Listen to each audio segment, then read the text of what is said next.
Meus amados, eu não pude participar do louvor porque vim acreditando que ia pregar uma coisa, mas o Espírito Santo começou a se mover em mim, dizendo: não é isso que eu quero que você pregue nessa noite. E é uma mensagem diferente do que eu preguei de manhã. E por isso eu tive que ir para o gabinete, dobrei o joelho, falei com Deus em oração: Senhor, o que o Senhor quer que eu pregue? E o Senhor me trouxe ao coração esse texto que nós vamos compartilhar aqui agora, que diz respeito ao derramar do Espírito Santo de Deus no dia de Pentecostes, quando 120 irmãos que permaneceram fiéis a Cristo foram cheios do Espírito Santo. E Pedro então trouxe uma pregação após esse mover do Espírito, porque as pessoas que viram aquilo pensaram que aqueles seguidores de Cristo estavam bêbados, porque eles falavam em outras línguas e todos os compreendiam, e eles estavam achando aquilo muito estranho. E Pedro trouxe uma pregação que, se você não conhece, por favor, depois você medite em casa, Atos capítulo 2, todo o capítulo. Mas nós vamos, por uma questão do tempo que é curto, nós vamos meditar do versículo 37 até o final do capítulo 2. Nos diz assim a palavra do Senhor: E ouvindo eles isto, compungiram-se em seu coração, e perguntaram a Pedro e aos demais apóstolos: Que faremos, homens e irmãos? E disse-lhes Pedro: Arrependei-vos, e cada um de vós seja batizado em nome de Jesus Cristo, em remissão de pecados, e recebereis o dom do Espírito Santo, porque a promessa vos diz respeito a vós, a vossos filhos e a todos os que estão longe, a tantos quantos Deus nosso Senhor chamar. E com muitas outras palavras isto testificava e os exortava, dizendo: Salvai-vos desta geração perversa. De sorte que foram batizados os que de bom grado receberam a sua palavra, e naquele dia agregaram-se quase 3.000 almas. E perseveravam na doutrina dos apóstolos, e na comunhão, e no partir do pão, e nas orações. E em toda a alma havia temor, e muitas maravilhas e sinais se faziam pelos apóstolos. E todos os que criam estavam juntos e tinham tudo em comum, e vendiam suas propriedades e bens, e repartiam com todos, segundo cada um havia de mister. E perseverando unânimes todos os dias no templo, e partindo o pão em casa, comiam juntos com alegria e singeleza de coração, louvando a Deus e caindo na graça de todo o povo.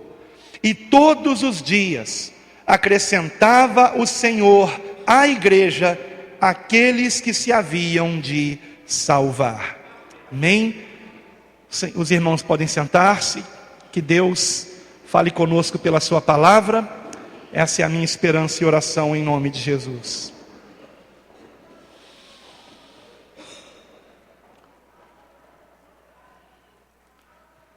Paulo, o apóstolo Paulo, acreditando que Timóteo, a quem ele escreveu a sua última carta, sabendo que já estaria sendo martirizado, dando a sua vida por amor ao Senhor Jesus, Paulo escreveu a Timóteo que nos últimos dias sobreviriam tempos trabalhosos para os pastores.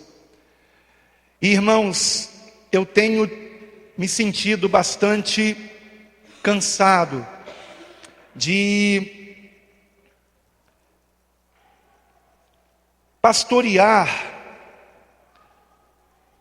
porque percebo que hoje nós temos uma igreja que não quer ser pastoreada. E eu percebo isso principalmente todas as vezes que eu noto que alguém está com algum problema, e eu pergunto a esta pessoa como ela está, e ela me diz que está tudo bem. Quando eu sei que não está tudo bem, o Espírito Santo fala no meu coração que não está tudo bem. E eu não sei até que ponto vocês querem ser pastoreados. Eu não sei até que ponto vocês, na realidade, querem seguir a Cristo. O texto que nós lemos aqui nessa manhã, e o qual eu trago ele desprovido de qualquer esboço, a não ser umas pequenas anotações, na verdade 5 linhas aqui está. Simplesmente isso. E não, até outra página, um pouco mais, essa aqui. Mas o título que eu dei para o que Deus colocou no meu coração aqui, e tudo isso em questão de minutos, durante o louvor, é a prática cristã. Será que realmente nós temos praticado o que se espera, o que Deus espera da sua igreja? Será que nós temos praticado realmente o cristianismo? Ou será que a dificuldade que eu sinto, o cansaço que eu sinto em pastorear é justamente porque eu estou insistindo em algo que os irmãos não estão compreendendo? Talvez seja isso. Porque a prática cristã não se trata de nós apenas nos reunirmos quartas e domingos e termos momentos de música, de louvor, e de uma pessoa orando e nós dizendo amém, e de uma pessoa pregando e supostamente nós prestarmos atenção, e ao longo da semana, como é que nós estamos? No texto que nós lemos, algo extraordinário acontece. Ele se passa exatamente 50 dias após a crucificação de Jesus. E o que acontecia 50 dias após a Páscoa? Acontecia uma festa judaica chamada Pentecostes. E no dia desta festa de Pentecostes, os discípulos que foram obedientes ao Senhor e que ficaram reunidos, aguardando a promessa do Espírito Santo, receberam esta promessa. Foram cheios do Espírito Santo, que chamou a atenção das pessoas ao redor para o que estava acontecendo, e levou Pedro a trazer uma pregação ousada, corajosa, dizendo a todos que ali estavam e que não faziam parte da igreja, daqueles 120, apenas 120 irmãos, mais ou menos o número de irmãos que estão aqui. O Espírito Santo leva Pedro a trazer uma pregação ousada para todos os demais, dizendo que eles haviam crucificado o Filho de Deus, que eles haviam cometido o maior crime da humanidade. Deus viera ao mundo na pessoa de Jesus Cristo, e os seus não o receberam, mas o crucificaram, o mataram. Mas Pedro acrescenta: mas ele ressuscitou, como estava profetizado que aconteceria. E prova disso é que derramou agora o seu Espírito Santo sobre nós. O mesmo poder que havia em Cristo Jesus, agora há em nós também. E este poder do Espírito Santo atuando em Pedro, que pregava a palavra, convenceu aqueles ouvintes de que eles haviam realmente pecado contra Deus, de que Jesus era o Cristo.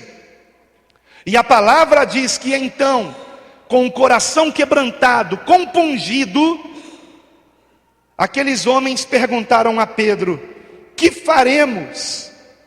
Que faremos? E a resposta de Pedro no versículo de número 38 é: arrependei-vos e cada um de vós seja batizado em nome de Jesus Cristo, em remissão de pecados, e recebereis o dom do Espírito Santo. Então, irmãos, começamos por aqui. Nós estamos no século 21. Quase 2000 anos se passaram desde o derramar do Espírito Santo no dia de Pentecoste do ano 30 da era cristã. Quase 2000 anos se passaram. É evidente que nesses 2000 anos nós corramos o risco de termos nos distanciado da compreensão do que é fazer parte da igreja do Senhor. Porque neste texto aqui, aqueles que crucificaram Jesus, aqueles que gritaram Barrabás, solta Barrabás, crucifica Jesus, agora estavam ouvindo uma pregação. A pregação que dizia que se eles não reconhecessem a Jesus como seu Salvador, eles seriam condenados, porque haviam rejeitado o autor da vida, e portanto apenas a morte seria a recompensa que eles teriam. Mas quando eles ouvem esta pregação, eles então são convencidos da sua culpa. E a primeira pergunta é: quando você foi batizado nas águas? Quando você passou a fazer parte da igreja, você se convenceu dos seus pecados? Você foi convencido dos seus pecados? De que você precisa de um Salvador? De que Jesus Cristo é este Salvador? De que não há outro nome dado entre os homens pelo qual importa que sejamos salvos? Você entregou sua vida para Jesus chorando? Ou de que maneira foi? Eu me lembro bem do dia do meu batismo nas águas. Eu chorava copiosamente,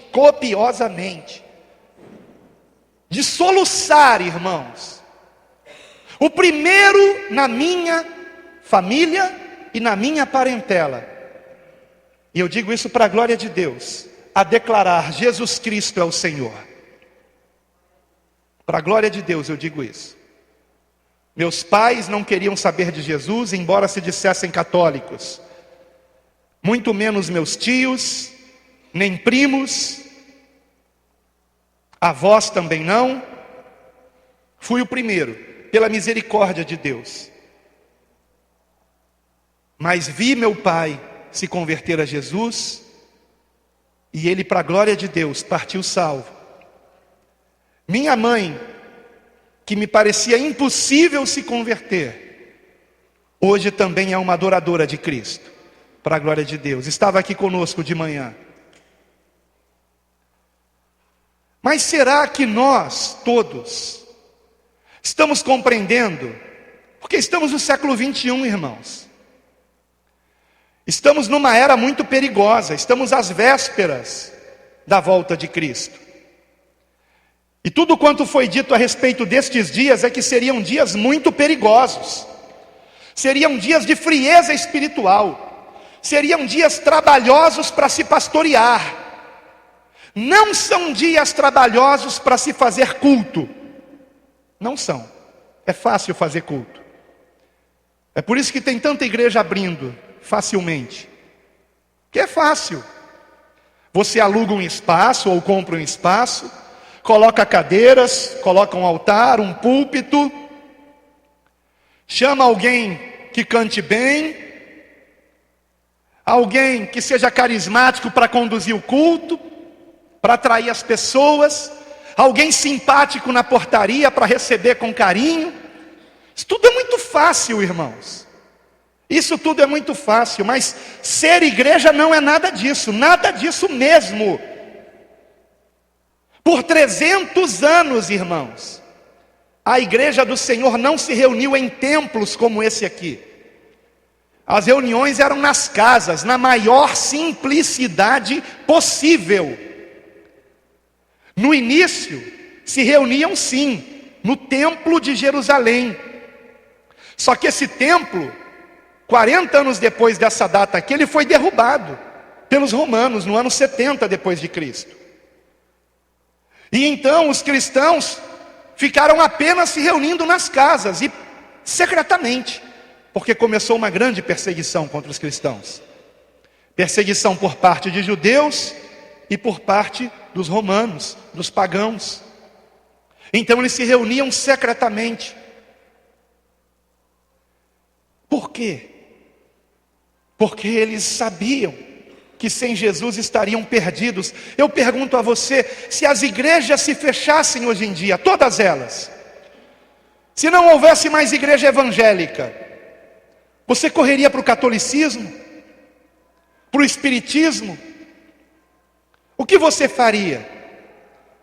Ou você procuraria irmãos da mesma fé e estaria perseverando em buscar o Senhor? Será que nós estamos compreendendo do que se trata ser cristão, seguir a Cristo? Eu não gosto muito de usar o rótulo não, cristão. E quando fala cristão, se pensa em católico, protestante, evangélico, mas eu estou falando um discípulo de Cristo, um seguidor de Cristo. E nem todo católico, nem todo evangélico, nem todo protestante é realmente seguidor de Cristo. Será que nós somos? Então vamos avaliar isso aqui agora. Primeiro, nos arrependemos de nossos pecados. Qual foi a primeira palavra que o apóstolo Pedro disse aqui? Arrependei-vos. Foi também a mesma mensagem de João Batista. Arrependei-vos. Foi também a mesma mensagem do próprio Senhor Jesus, quando começa a pregar o Evangelho. Arrependei-vos. Foi também a mesma pregação de Paulo. Arrependei-vos. E o que é esta palavra? O que ela significa? Metanoia, em grego. O que significa isso? Uma mudança de mentalidade. Uma mudança. Eu não vou mais pensar como antes. Eu quero uma nova mentalidade. Eu não quero mais a mente que foi formada segundo o curso deste mundo, que foi influenciada segundo o espírito que agora opera nos filhos da desobediência. Eu não quero mais esta mente mundana e que se submete à carne. Eu quero uma nova mente. Eu quero a mente de Cristo. Eu quero seguir não mais a minha vontade, eu quero seguir a vontade de Deus. Então você faz parte da igreja com esta mentalidade de Cristo, de ser manso e humilde. Isso é muito, muito sério, irmãos. Muito sério. Arrependei-vos, versículo de número 38. E cada um de vós seja batizado em nome de Jesus Cristo. Esta palavra batizado significa mergulhado. E em nome significa na pessoa. Você será mergulhado na pessoa de Jesus Cristo. Você será revestido de Jesus Cristo. Quando você foi batizado, você compreendia isso? Que o batismo significa que no momento que você desce as águas, você está sepultando o velho homem, que mentia, que enganava, que era safado e sem vergonha, cafajeste, mundano, muito bacana, muito legal, gente boa pra caramba, mas um miserável pecador. Você compreende que isso tem que ser sepultado, morrer, que você tem que nascer de novo. O maior religioso da época de Cristo foi ter com Jesus à noite, para que ninguém visse, Nicodemos. E ouviu de Jesus: importa-vos nascer de novo. Como assim nascer de novo? Os espíritas pensam que isso é reencarnação, não tem nada a ver com reencarnação. É renascer em vida. É ser uma nova criatura, de tal forma que todos vão notar a diferença. Todos vão notar que você não é mais a mesma pessoa. Você mudou agora. Você não se transformou num chato. Não sabe aquele chato religioso que é turrão, que é ranzinza, que acha que é melhor que os outros? Isso não tem nada a ver com nascer de novo. Nada a ver. Nascer de novo significa andar como Cristo andou. Ser cheio do mesmo Espírito que movia a Cristo neste mundo, que o fazia andar por toda parte fazendo o bem, expulsando demônios, curando os enfermos pelo poder do mesmo Espírito. Será que nós estamos compreendendo do que se trata a igreja? Se trata do poder de Deus, irmãos. Poder de Deus. Queremos esse poder? Queremos uma transformação? Queremos andar num novo caminho? Ou queremos continuar da mesma forma que éramos antigamente, apenas agora usando um rótulo cristão, ou evangelho, gospel? Isso não salva ninguém.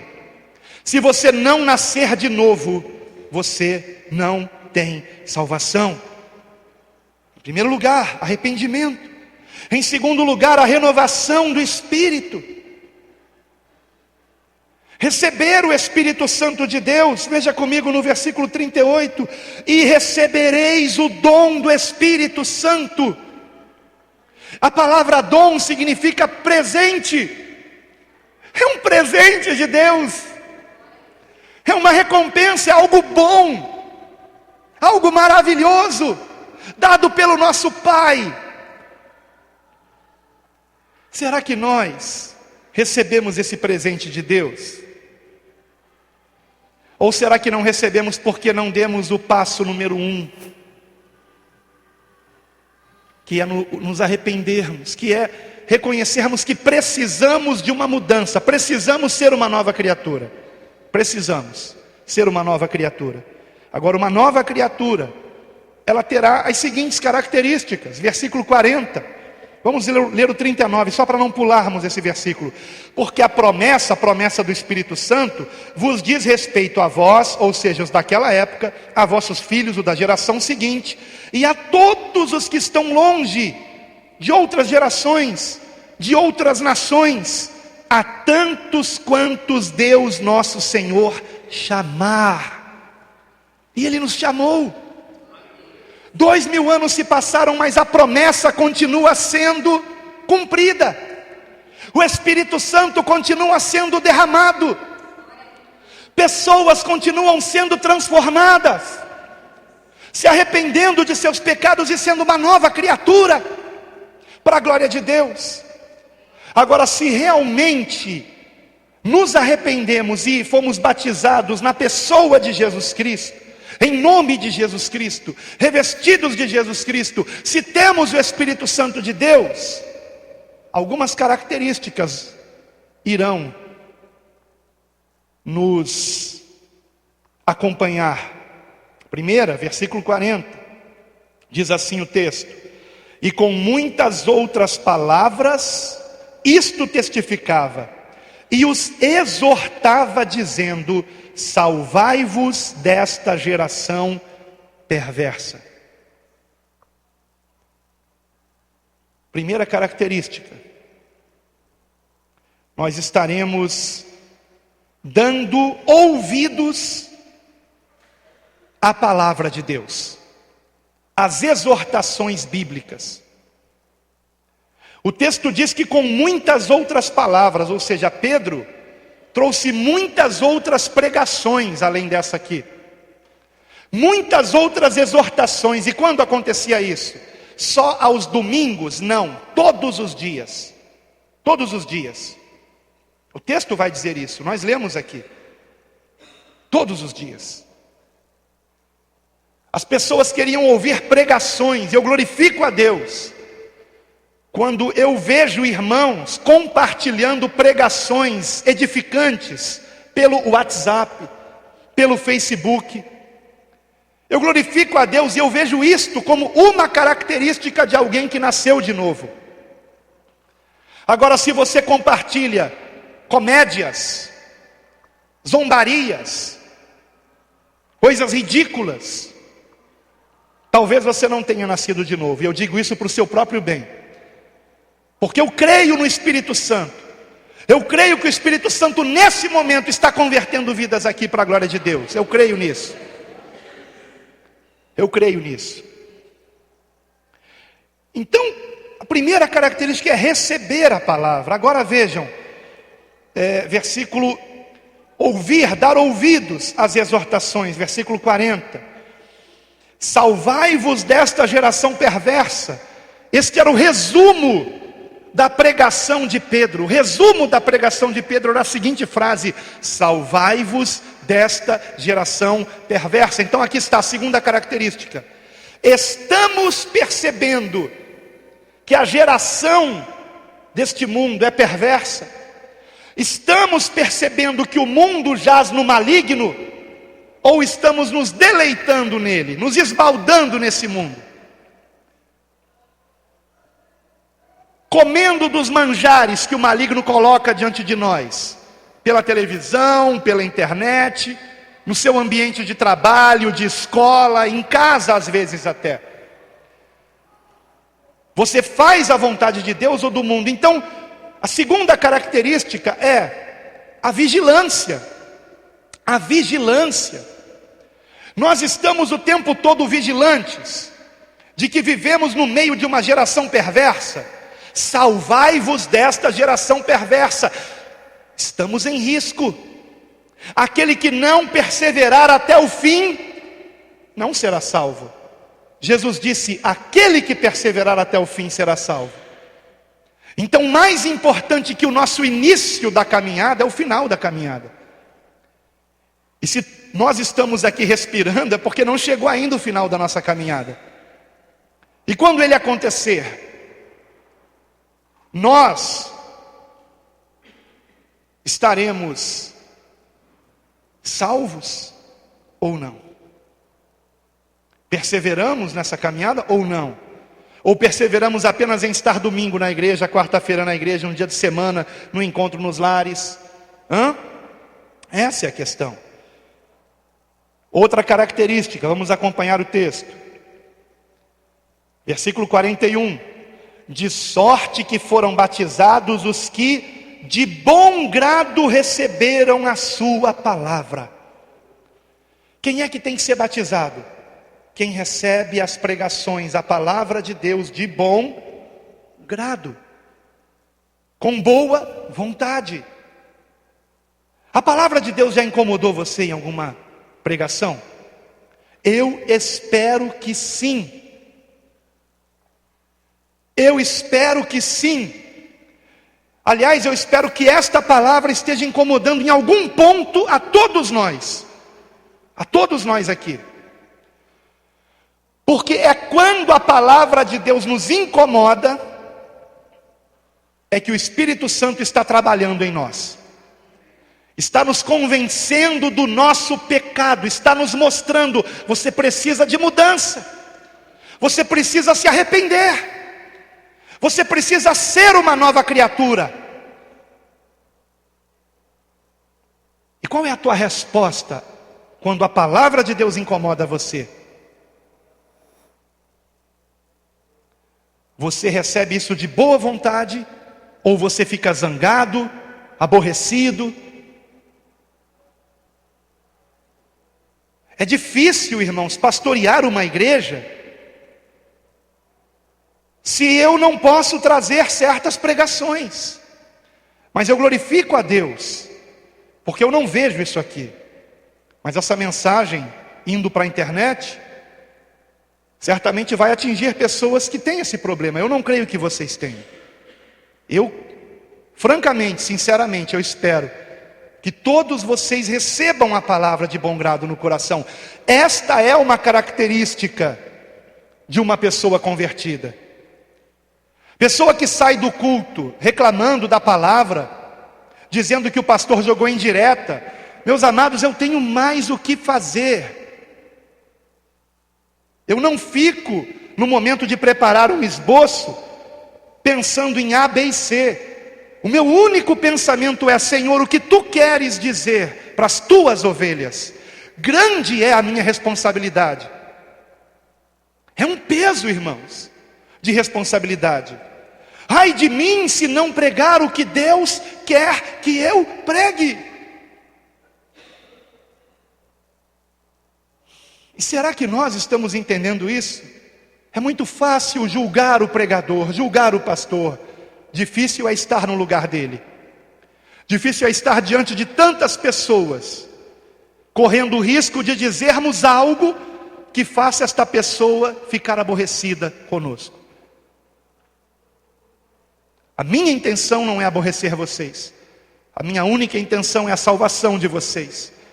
E por amar vocês, eu trago palavras de correção, de exortação, de alerta.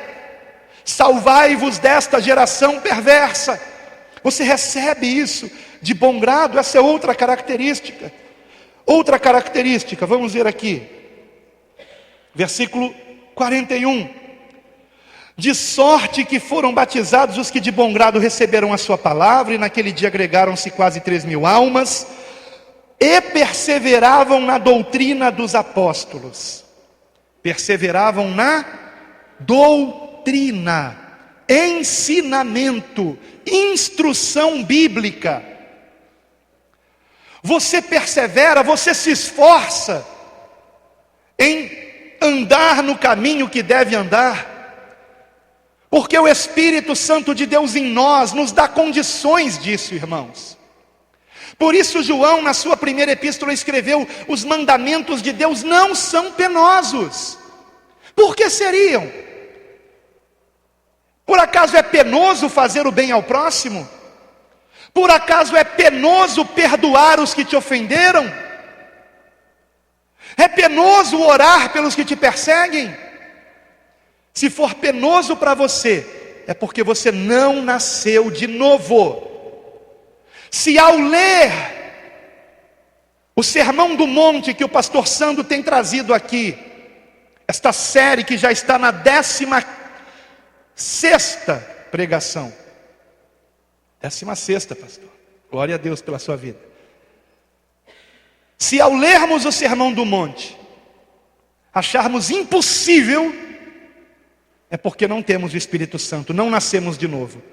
Porque de fato, para quem não tem o Espírito Santo de Deus, é sim impossível não adulterar com os olhos, por exemplo. É impossível amar os inimigos, por exemplo. Mas isso para quem não tem o Espírito Santo de Deus. O Espírito Santo de Deus é, e eu repito, o poder de Deus. Poder de Deus. E eu lhe pergunto, acaso há alguma coisa impossível para Deus? Foi a pergunta que o anjo Gabriel fez a Maria. Acaso há impossíveis para Deus? Há alguma coisa difícil para Deus? Ele faz uma virgem engravidar, sim. Ele é Deus.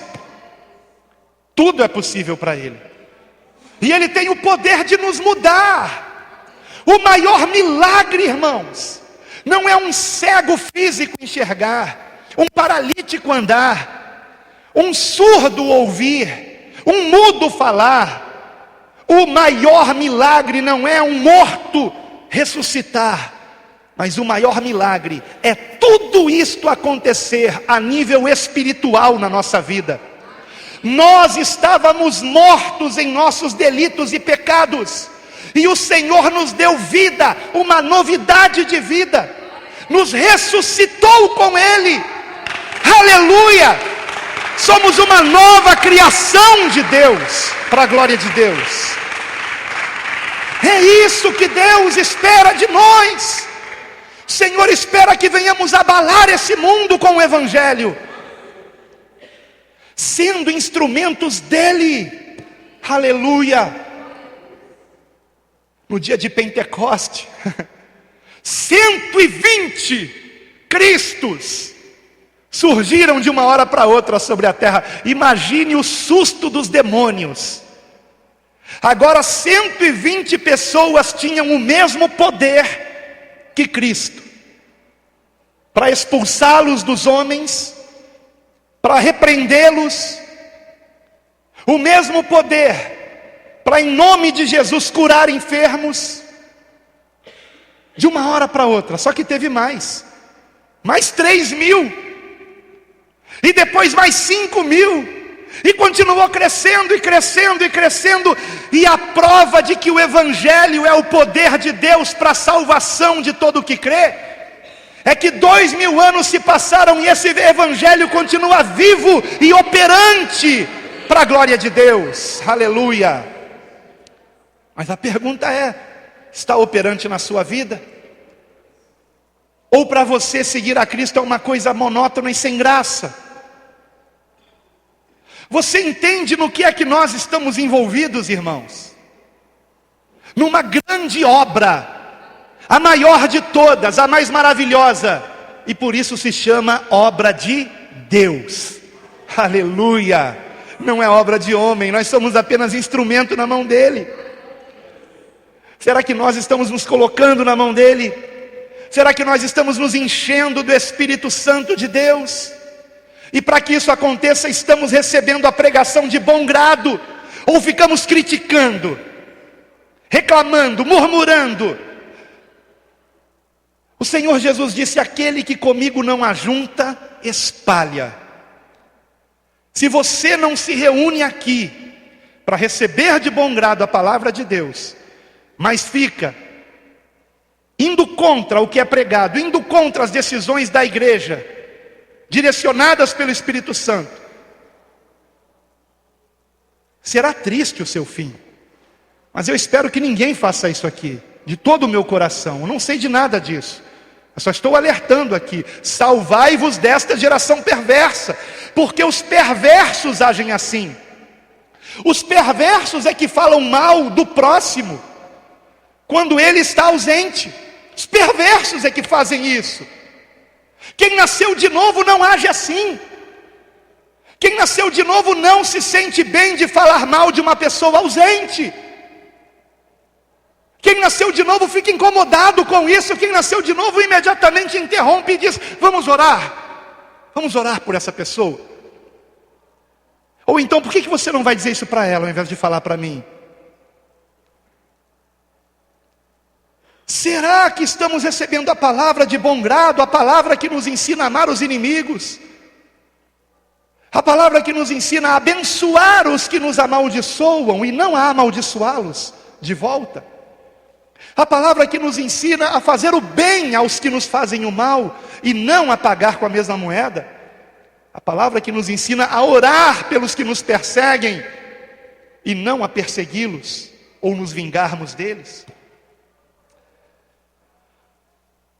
Prosseguindo aqui, eles perseveravam na doutrina dos apóstolos, e mais, e na comunhão. Eu acabo de dizer isso aqui. É este amor. Meus amados, somos membros uns dos outros, precisamos uns dos outros, de cada um aqui. Não despreze o mais pequenino seguidor de Cristo. Não despreze o mais idoso seguidor de Cristo. Não despreze aquele que é analfabeto, aquele que é pobre. Não despreze aquele que tem um jeito engraçado. Não despreze o teu próximo. Precisamos uns dos outros. Somos membros uns dos outros. Precisamos de contato, de comunhão. Precisamos saber como um e o outro está. E é por isso que eu digo que está difícil pastorear, porque às vezes eu tento saber, e uma barreira se levanta. Está tudo bem, pastor, eu sei que não está. Como que eu sei? O Espírito Santo me mostra que não está. Mas se você não quer comunhão com o seu pastor, o que dirá dos seus irmãos em Cristo? Nós não podemos nos isolar, nós não podemos fazer grupinhos fechados, que inibam outros irmãos de se aproximar. Não podemos ter clube de bolinha e luluzinha na igreja. Não podemos ter um grupinho fechado de adolescentes e outro de pré, ainda que tenhamos classe de adolescente, classe de pré-adolescente, classe de jovens, mas não é para que seja um grupo impenetrável, e se chegar um visitante, não é bem-vindo. O que é isso, irmãos? Precisamos de comunhão, precisamos de amor e precisamos amar. Há pessoas aqui precisando do seu amor, há pessoas aqui precisando do seu abraço. Eu fico tão triste, irmãos, quando eu quero ser carinhoso com alguém e a pessoa é fria e seca comigo. Eu não sei porquê. Eu não sei se foi por alguma coisa que eu preguei, eu não sei se foi por alguma contaminação de uma terceira pessoa, mas eu fico tão triste, irmãos. E quando eu digo eu fico triste, eu quero dizer o Espírito de Deus fica triste. O Espírito de Deus que se move em mim fica triste. E não é nada bom nós entristecermos o Espírito Santo de Deus. Não é nada bom. O único caminho que devemos andar é o caminho do amor. É o único mandamento que o Senhor nos deixou. Mas é um mandamento com referencial. E esse referencial é Cristo, é o Senhor Jesus. Amai-vos uns aos outros, como eu vos amei. Medite neste amor. Leia os evangelhos. Veja o quanto o Senhor nos amou. Veja como Ele tratava os pecadores. Veja como Ele perdoava aqueles que lhe ofendiam. Mas veja também como Ele era duro com a hipocrisia. Veja também como Ele andava em santidade. Apesar de comer com pecadores, Ele não cometia os seus pecados. Será que nós estamos sendo imitadores de Cristo? Estamos sendo imitadores de Cristo? Paulo dizia: sede meus imitadores, como eu sou de Cristo. Mas sabe o que hoje eu vejo os cristãos dizerem? Não olha para mim não, olha para Jesus. Por quê? Por que não podemos dizer para ninguém nos imitar? Não será porque o nosso cristianismo está muito longe do que Cristo espera que seja? E não será porque o Espírito Santo de Deus tem sido negligenciado? Se nos enchermos do Espírito Santo, essa transformação acontece naturalmente. Aliás, não, sobrenaturalmente. Amém? Tudo que temos que fazer é todos os dias: Senhor, me revista de Jesus, me encha do teu Espírito, me faça a cada dia uma nova criatura, me faça parte da tua nova criação. Senhor, que cada dia mais eu me pareça com Cristo, no seu amor, no seu poder, na sua fé, na sua humildade, na sua mansidão, no seu serviço.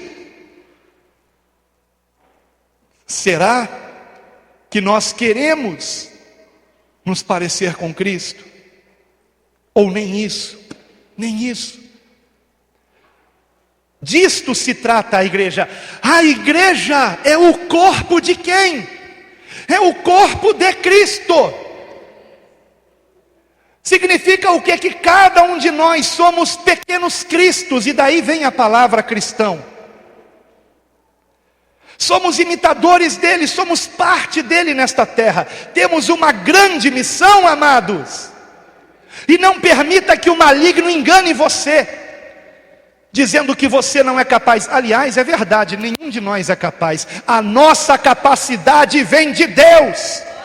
Se ponha nas mãos de Deus, permita que Deus use você, e grandes coisas Ele fará através de você, através do mais humilde, para a glória do nome dEle. Ele derrama dons em cada um de nós. Qual é o dom que o Senhor derramou em você? O dom do Espírito Santo. Qual é o dom? Ele é fiel, Ele continua cumprindo as suas promessas, irmãos. Comunhão, partir do pão, e agora eu quero aqui ir um pouco além da prática da ceia do Senhor, que aliás hoje vamos fazer, já fizemos de manhã, faremos agora à noite. O partir do pão, sim, em memória de Cristo, é a ceia do Senhor, mas a ceia do Senhor, ela tem um significado de compartilharmos aquilo que temos, de repartirmos aquilo que temos, de doação. É exatamente o contrário do egoísmo. O que Jesus fez naquela última ceia, estava revelando aos apóstolos, que Ele estaria dando a sua vida por eles. E da mesma forma, a palavra de Deus diz, na primeira epístola de João, capítulo 3, versículo 16, Ele deu a sua vida por nós, para que nós estejamos dando a nossa vida pelos nossos irmãos. Será que nós andamos como Ele andou?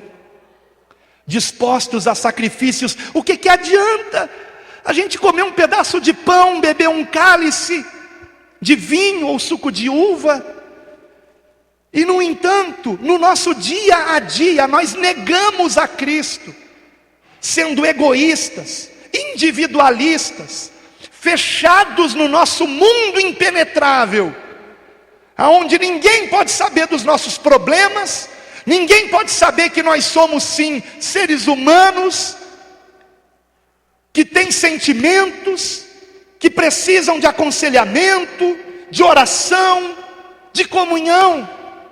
O que adianta nós estarmos aqui perante essa mesa, se ao longo dos dias nós ignoramos o nosso próximo e não procuramos saber como ele está de verdade?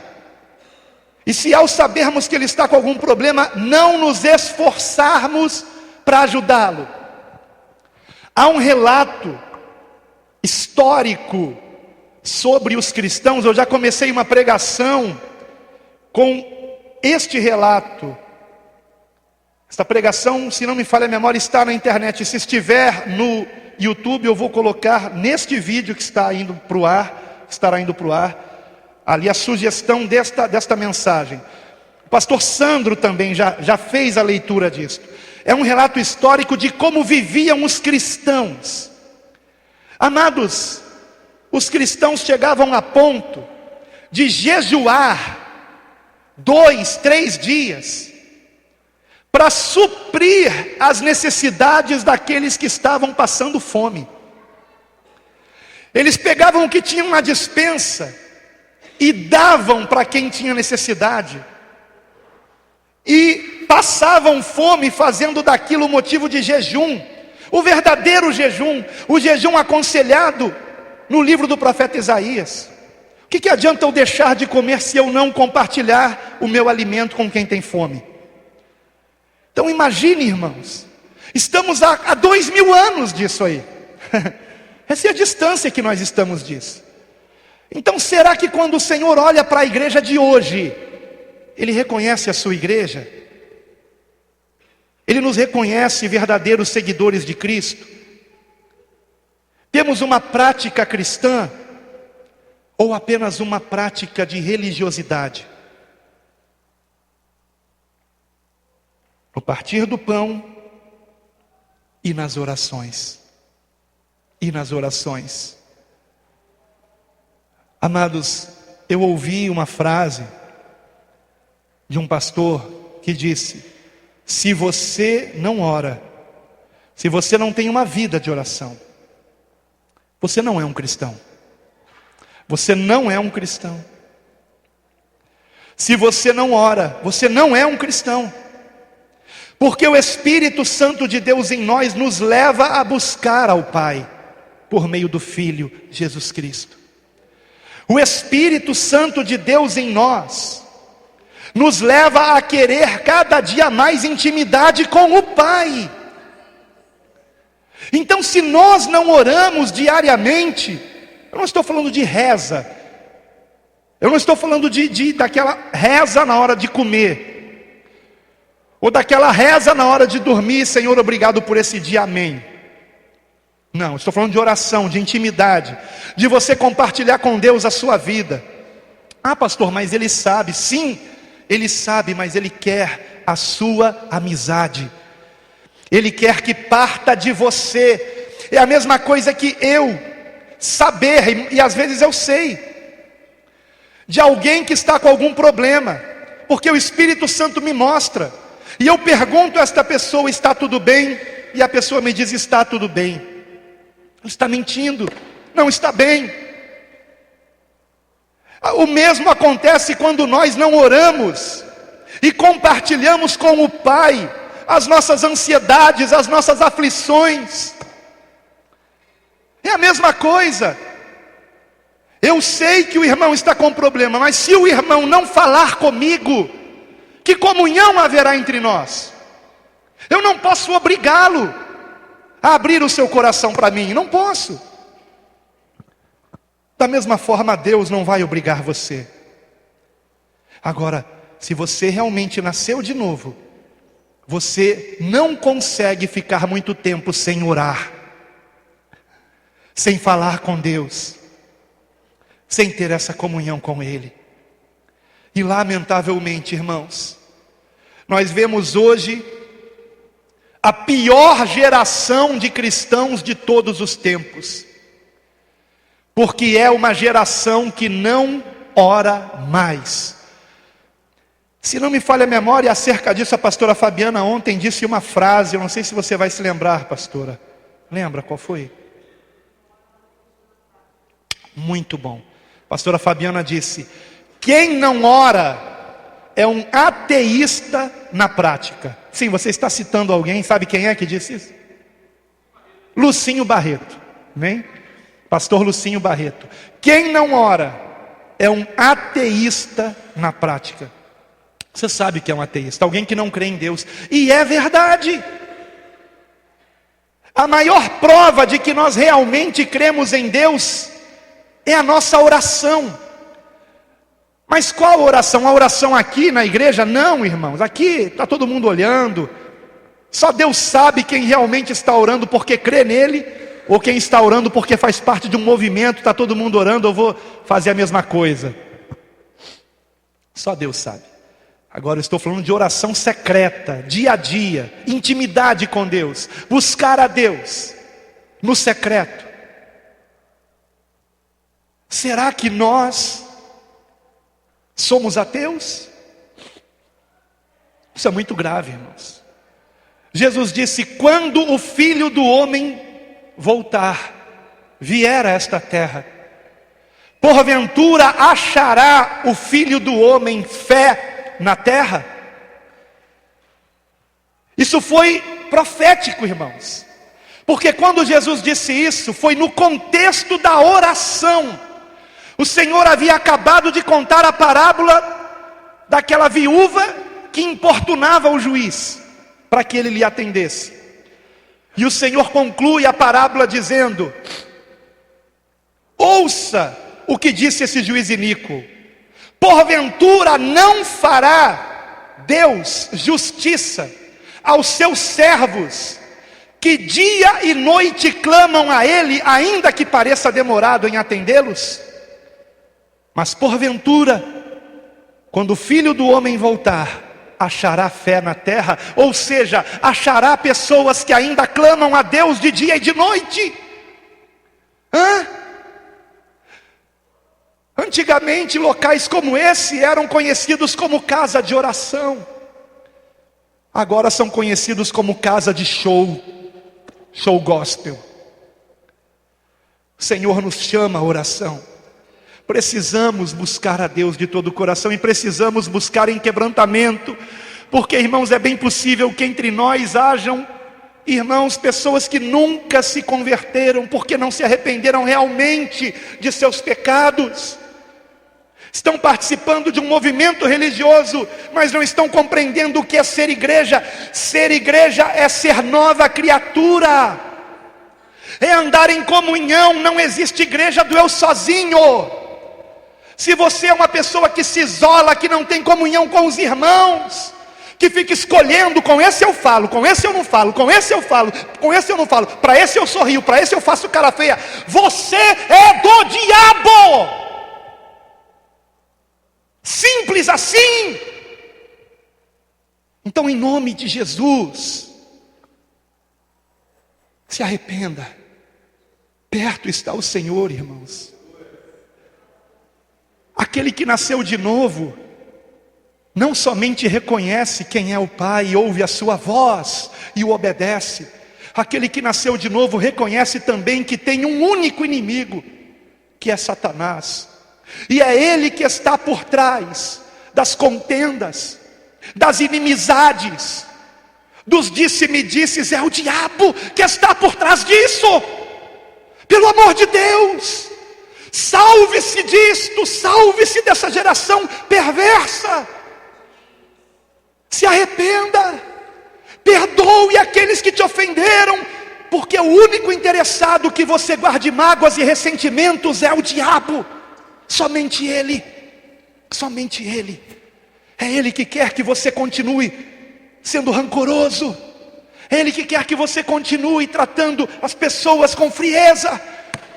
É ele que quer que você continue isolado.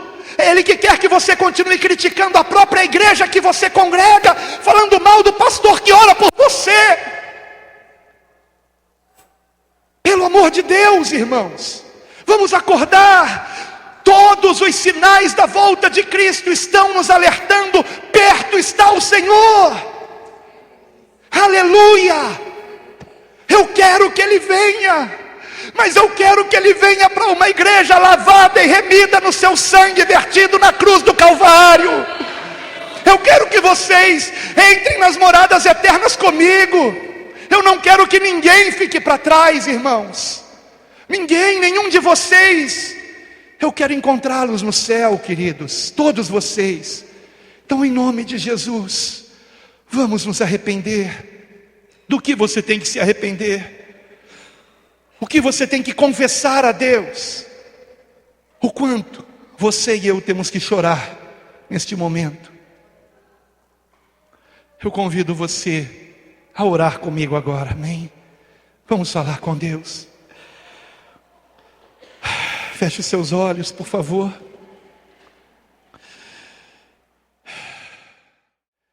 Como pastor, eu ensino a você o caminho que você deve andar, mas é você que deve andar nele.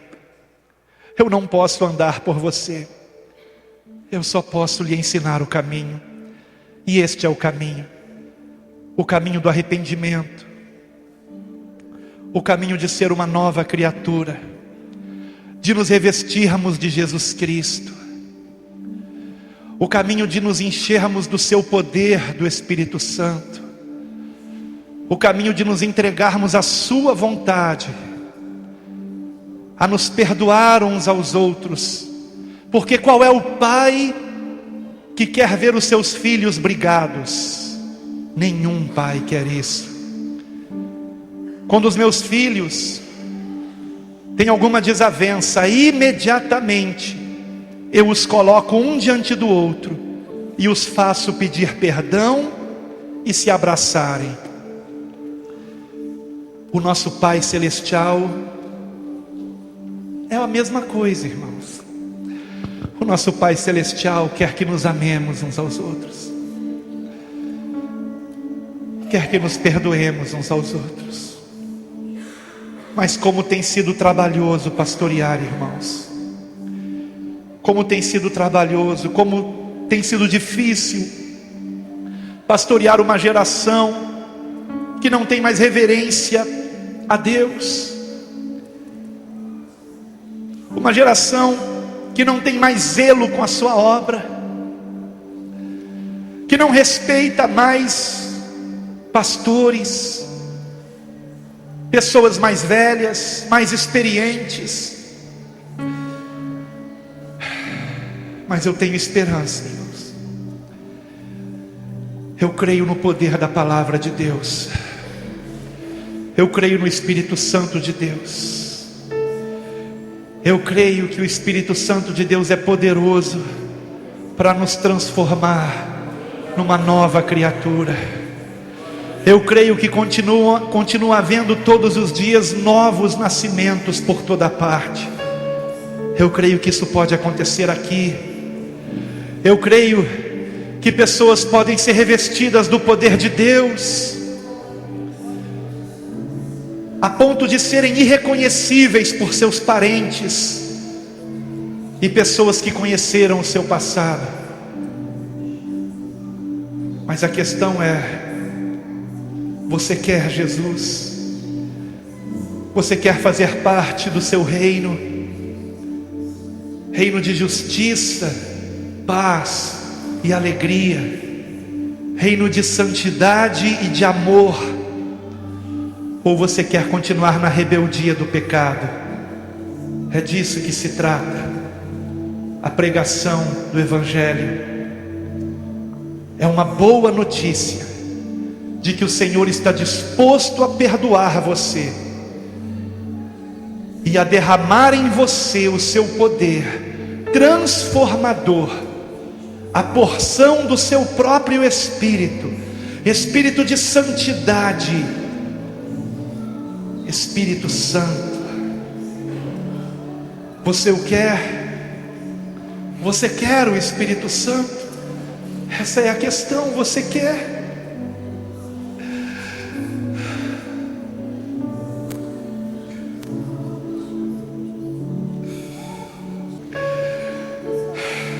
Senhor,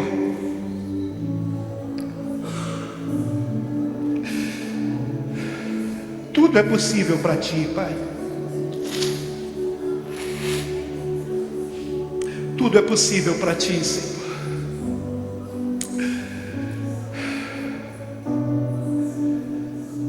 Tu podes todas as coisas, Pai. Ainda que nós estejamos vivendo no tempo da apostasia, no tempo profetizado da igreja de Laodiceia, onde os crentes seriam mornos porque estariam misturados com o mundo. Ó Deus, ainda que vivamos neste período, Pai, eu peço a Ti, ó Deus, livra-nos desta apostasia, Senhor. Livra esta igreja, Pai, e cada um que ora comigo neste momento, ó Deus, livra-nos. Livra-nos do engano do pecado, Senhor. Livra-nos, Pai, da frieza espiritual.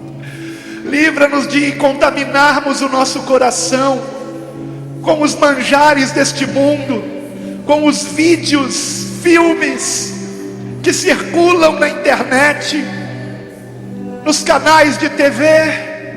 Livra-nos, ó Deus, de nos contaminarmos, de sermos distraídos, pois este é o plano do maligno, é nos distrair, é roubar o nosso tempo.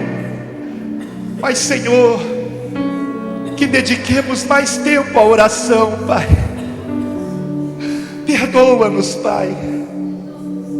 Ó Deus, nos perdoa, Pai.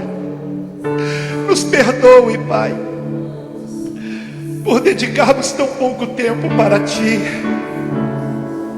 para ouvir Tua voz, para conhecer as Tuas instruções na Tua palavra, Pai, para conhecer o Senhor a quem dizemos que amamos. Se amássemos mesmo, todos os dias teríamos um encontro com o Senhor, mas um encontro de verdade, Pai, e não superficial. Pai, Eu me arrependo aqui, Senhor. Pai, que o Teu Espírito Santo leve a Tua igreja a este arrependimento, Pai. Só o Senhor pode fazer isso, eu não posso. Eu não posso convencer ninguém do seu pecado, mas o Teu Santo Espírito pode, Pai. Pai, eu te rogo, ó Deus, que o Teu Espírito Santo convença, Pai. Que o Teu Espírito Santo resgate almas que estavam a caminho do inferno, ainda que congregando aqui conosco, Pai.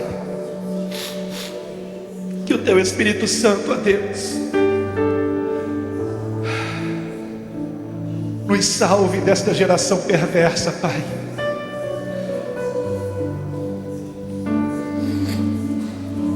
E isso, Pai, para a glória do Teu nome, Pai. Aviva-nos, ó Deus. Faça-nos nascer de novo para a glória do Teu nome. Faça-nos andar em Tua presença, Pai. Faça-nos dar ouvido às exortações da Tua palavra. Faça-nos ouvir as pregações de boa vontade, com bom grado, com bom e reto coração, como Jesus nos ensinou, Pai. Faça-nos, Pai, perseverarmos na Tua doutrina, Pai, nos Teus ensinamentos, Pai. Salva-nos, ó Deus. Salva-nos desta geração perversa, Pai. Para a glória do Teu nome, ó Deus. Salva-nos de nós mesmos. Em o nome de Jesus, a quem seja toda a honra, toda a glória, toda a nossa gratidão, por toda a eternidade. Amém e amém.